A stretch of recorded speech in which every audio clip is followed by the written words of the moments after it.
सभी स्टूडेंट्स को नमस्कार। बेटा इस वीडियो में हम लोग डिस्कस करने वाले हैं आप लोगों के political science BA part third के पेपर वन के इम्पोर्टेंट क्वेश्चंस के ऊपर। और ये प्राइवेट और रेगुलर दोनों बच्चों के लिए रहेंगे। और जैसा कि आप लोग सिलेबस में भी देख पा रहे हैं कि 72 यानी 72 नंबर जो है पास होने के लिए ज़रूरी है दोनों पेपरों में मिलाकर, और एक एक पेपर में 36-36 नंबर ज़रूरी है।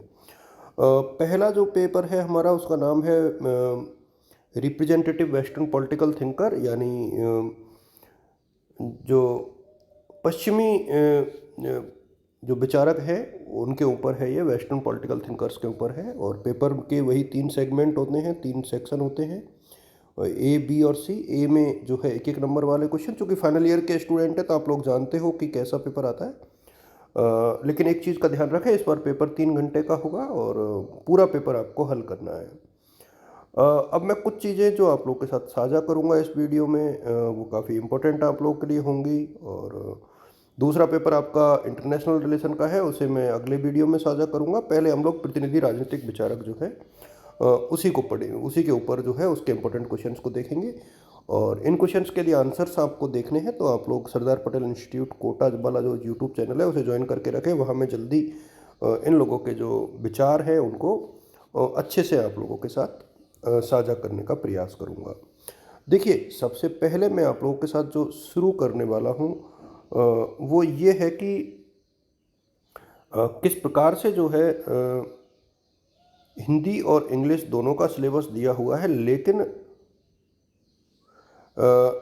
आप लोग जो हिंदी मीडियम वाले बच्चे हैं वो भी इंग्लिश मीडियम का सिलेबस एक बार ज़रूर देख लें। अब आप यूनिट 1 से देखोगे। मैं पहले रणनीति की बात कर देता हूँ। देखिए, 2 यूनिट आपको पूरी पढ़नी है। You have need to selected any 2 unit. और वो 2 यूनिट कौन सी होनी चाहिए? तो मेरा ये मानना है कि मेरा व्यक्तिगत तौर पे मानना है कि एक तो आप जो है यूनिट 4 को पूरा पढ़ लें, क्योंकि यूनिट 4 से एक 20 नंबर का क्वेश्चन ज़रूर आता है। और एक क्वेश्चन यूनिट 1 को पढ़ लें, मतलब यहाँ से एक क्वेश्चन आपका ज़रूर आएगा 20-20 नंबर का। तो 2 यूनिट से आप 20-20 नंबर के 40 क्वेश्चन करिए। इन्हीं 2 यूनिट से 10-10 के कीजिए तो 60 नंबर आपके यूं ही हो जाएंगे। तो पास होने का तो संकट आपका रहेगा ही नहीं, आप आराम से पास हो सकेंगे। अब देखिए, मेरा ये मानना है कि एक तो जितने भी लेखक दिए हुए हैं आपके, या जितने भी थिंकर दिए हुए हैं, इनकी कम से कम 4-4 किताबें आप लोग याद कर लें। एक पहला काम आप लोग 4 बुक्स फॉर, मतलब जो प्रत्येक व्यक्ति की जितनी भी दी गई हैं उन सबकी बुक्स को आप लोग रट लें। इनके एक एक दो दो कोटेशंस आप लोग रट लें। उसके बाद क्वेश्चंस के ऊपर आते हैं और लिख करके पढ़ें। मैं फिर दोबारा रिपीट करूँगा, लिख करके पढ़ें आप लोग, जिससे कि आपकी आंसर राइटिंग स्किल्स जो है और ज़्यादा प्रभावशाली हो पाए। अब मैं पहले प्लेटो और अरस्तु दोनों के ऊपर लिखूंगा। तो पहले प्लेटो में से आपका कौन सा क्वेश्चन इंपॉर्टेंट है? तो मेरा ये मानना है कि एक तो प्लेटो के आदर्श राज्य संबंधी विचार बहुत इंपॉर्टेंट बन जाते हैं, और एक न्याय संबंधी विचार और एक शिक्षा संबंधी विचार। तो ये 3 यहाँ से ऊपर वाले में से इंपॉर्टेंट बनते हैं। अरस्तु के राज्य संबंधी विचार, और इसके बाद क्रांति पर बहुत बार क्वेश्चन जो है अरस्तु का पूछा गया है। तो ये जो 5 क्वेश्चन एक्चुअली इस यूनिट में से बनते हैं: आदर्श राज्य, न्याय पर, और शिक्षा पर, क्रांति पर, और इसके बाद अरस्तु के राज्य पर विचार। ये जो 5 क्वेश्चन हैं वो आप लोग थोड़ा अच्छे से रीड करें, देखें कि अरस्तु के राज्य संबंधी विचार क्या है, अरस्तु के क्रांति पर विचार और उनका योगदान क्या है, अरस्तु के शिक्षा संबंधी विचार प्लेटो के, और न्याय पर प्लेटो के विचार, और आदर्श राज्य प्लेटो का जो है वो कैसा होना चाहिए। ये यदि आप पढ़ोगे तो 20 और 10 दोनों नंबर के क्वेश्चन के मिलने की संभावना है। एक बार यदि हम लोग थॉमस एक्विनॉस की बात करें तो यहाँ पर मैं आपको बता दूं कि एक्विनॉस के जो है समाज पर जो विचार है उनको थोड़ा सा डिटेल से आप लोगों को पढ़ लेना है कि उनका क्या योगदान रहा थॉमस एक्विनॉस को।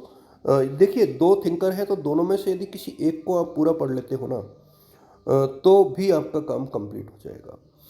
लेकिन मेरा ये मानना है कि थोड़ा थोड़ा सबको पढ़े। मैकियावेली में से आप लोग, एक तो वो अपने युग का शिशु था, ये क्वेश्चन हर साल आता है, तो ये तो आपको पढ़ना ही है।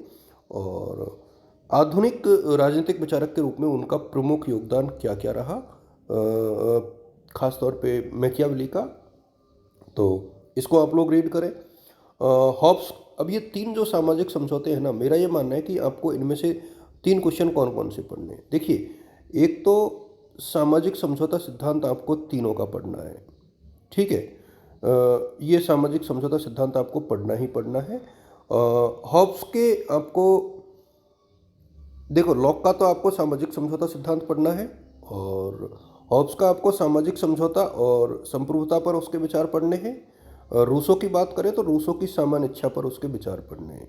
ये यदि आप लोग पढ़ लोगे तो ये यूनिट में से आपके जो क्वेश्चंस हैं वो जो एग्जाम में आएंगे वो मिल जाएंगे, बिल्कुल मिल जाएंगे, इसमें कोई शक नहीं है। आप लोग ये थोड़ा सा गौर से देख लेना।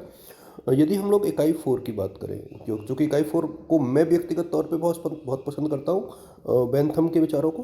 तो एक तो बेंथम का उपयोगितावाद और सुख और दुख पर उनके विचार, ये जो दो चीज़ें हैं वो आपको बेंथम की बहुत अच्छे से पढ़ लेनी है। और इसके अलावा जॉन स्टुअर्ट स्टुअर्ट मिल जो है, जे एस मिल, इनके एक तो स्वतंत्रता पर विचार को आप लोग पूरे पढ़े, जे एस मिल के, क्योंकि सबसे ज़्यादा विचार इनकी स्वतंत्रता पर थे।